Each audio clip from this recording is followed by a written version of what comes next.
본인은 딱 한 가지만 생각하면 돼요. 지금 내가 관심 가고 있는 이 오빠라는 사람이 30살에 모든 걸 다 갖췄는지. 그게 아니면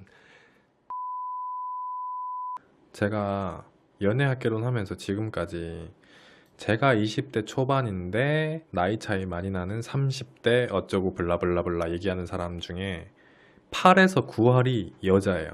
상담 신청하는 사람이. 9할도 넘을 것 같아. 5% 정도가 여자예요. 남자 중에서 제가 20대 초반인데 나이 차이 많이 나는 누나를 블라블라 어쩌고 저쩌고 하는 사람은 거의 없어요. 그 9할이 넘는 사람들이 상담 신청을 할 때 저는 똑같이 말씀을 드리는 것 중에 하나가 이건데, 구체적인 이유에 대해서는 말씀 안 드렸거든요. 그냥 현실적으로만 말씀을 드릴게요. 자, 그냥 얘기를 하자면 나이 차이 많이 나는 누나 블라블라가 없는 거는 어느 정도 감은 잡고 있어요. 내가 이 사람 좋아해봤자 이루어질 수 없다는 현실 직시를 가장 먼저 해요, 남자는. 왜냐면은 기본적으로 연애를 할 때, 데이트할 때 들어가는 비용, 그리고 혹시나 결혼을 하게 된다면 장기적으로 바라봤을 때 나의 능력, 이런 것들을 계산하니까. 근데 보편적으로 요즘 같은 경우에는 여자가 나이 많은 경우에 결혼을 하는 사람도 있긴 하지만, 그래도 예전부터 지금까지는 그 반대인 경우가 훨씬 많잖아요. 그러면 그 사람들은 나도 그렇게 할 수 있지 않을까에 대한 희망을 거는 거지. 그거까지는 괜찮다고요. 괜찮아요.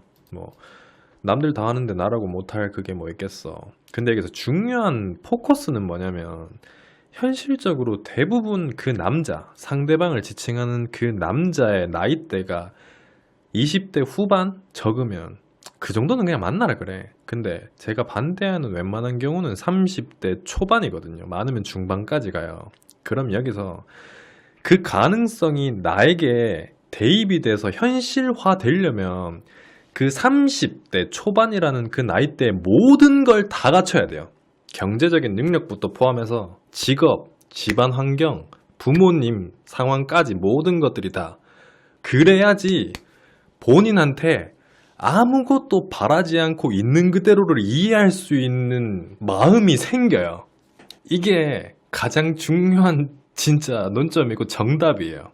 대부분의 사람들이 나이 차이가 많이 나는데 그걸 반대하는 이유, 그리고 만나서도 별 볼 일 없이 흐지부지 되는 경우가 많은 이유가, 이 대한민국이라는 나라의 30대 초반에 웬만한 것들을 다 갖춘 남자가 존재하지 않기 때문이에요.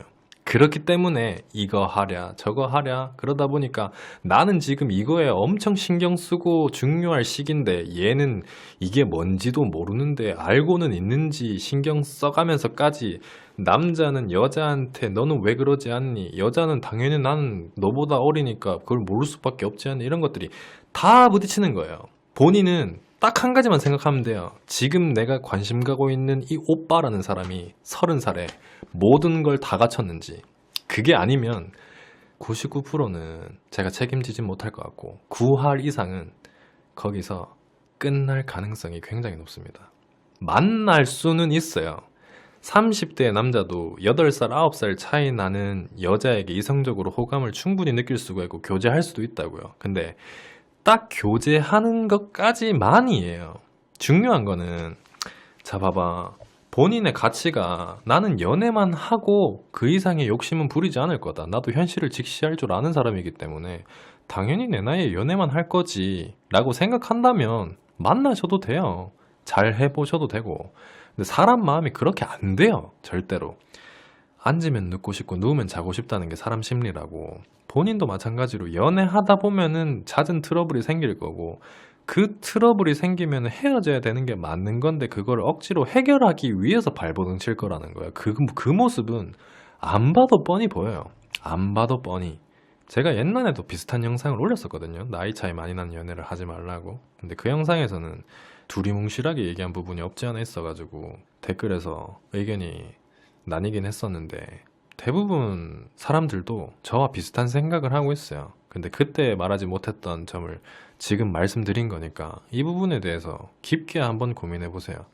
그냥 제가 지금 방금 말씀드린 본인이 좋아하는 그 남자가 모든 걸 다 갖췄냐, 이 부분만 놓고 생각을 하면은 이게 무슨 말도 안 되는 소리지? 도대체 이게 무슨 말이지? 라는 생각이 들 거예요. 본인 기준에서는. 근데 자기 일이라고 대입할 줄 알고 이 상황에 직면해 있는 사람은 제가 방금 말씀드린 게 무슨 얘긴지 정말 깊숙하게 파고들어서 와닿을 거예요.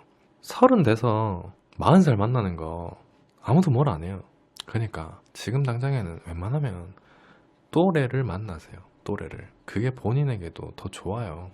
모든 인간관계 연애사를 이런 이론적으로 대입해가지고 단정 짓는 거는 어떻게 보면은 제가 섣부른 걸 수도 있겠지만은 연애를 떠나서 본인 인생 전반을 놓고 본다고 했을 때도 저는 제가 본인이 제 친여동생이라 그러면은 말릴 거예요.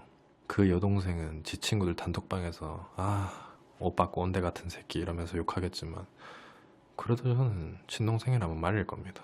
그리고 추가적으로 한 가지를 더 얘기하자면 뭐 30대라는 나이에 모든 걸 다 갖추는 거는 정말 하늘의 별 따기고 뭐 불가능한 정도는 아니지만 하늘의 별 따기 수준이고 중요한 건 본인 또래를 만나면 서로서로가 이해하는 마음이라는 게 생겨요. 그러니까 굳이 이런 얘기까지는 불필요한데 이걸 구체적인 예시를 들어서 표현하면은 옛날에 방송 중에 의사분이 상담을 했었던 적이 있었거든요. 근데 그 의사께서 일반적인 사람과 의사와 연애를 두고 갈팡질팡을 했던 거예요. 그러면 의사들은 웬만해서는 의사를 만난다라는 고정관념이 있잖아요. 근데 그게 일반적인 사람들의 시선에서는 당연히 의사니까 그 정도 능력이 되는 사람을 만나기 위해서 의사를 선택하는 거지 라고 생각을 하잖아요. 보편적인 시선 자체가 일반적인 제3자들이. 근데 그것도 일리가 없는 말은 아니거든요. 일리는 있어요. 근데 의사 당사자들의 기준에서는 어떤 생각을 하냐면은 의사들은 바쁘잖아. 뭐 전문의가 되고 개원을 하고 이런 상황이 되지 않는 이상 그 전까지는 굉장히 바쁘잖아요. 인턴 레지던트 기간 동안에는. 그러면 내가 연애만 생각했을 때 의사가 의사를 만나면 내가 얘기해야 될 것들이 줄어든다는 거예요. 불필요한 말을 굳이 하지 않아도 그 사람은 안다는 거예요. 그 느낌이에요. 그러니까 21살, 2살이 30살을 만나려면 22살 기준에서 30살은 이해가지 않는 게 많기 때문에 물어보는 게 많을 거고 30살 기준에서는 이미 다 지나온 거기 때문에 나는 다 알고 있을 거라고 생각하는데 그대로 안 되니까 그 사람에게 계속 뭐라 얘기를 할 거고 이런 상황들이 계속 반복된다고. 그 과정들이 있냐 없냐의 차이가 연애를 지속하는데 굉장히 중요한 문제가 되겠죠. 그러니까 거기서부터 잦은 트러블이 생기는 거고. 그러니까 이 부분을 비롯해서 수많은 부분들이 제가 반대하는 이유니까 그거에 대해서 한번 깊게 생각을 해보십시오. 웬만하면 안 하셨으면 좋겠고요. 예.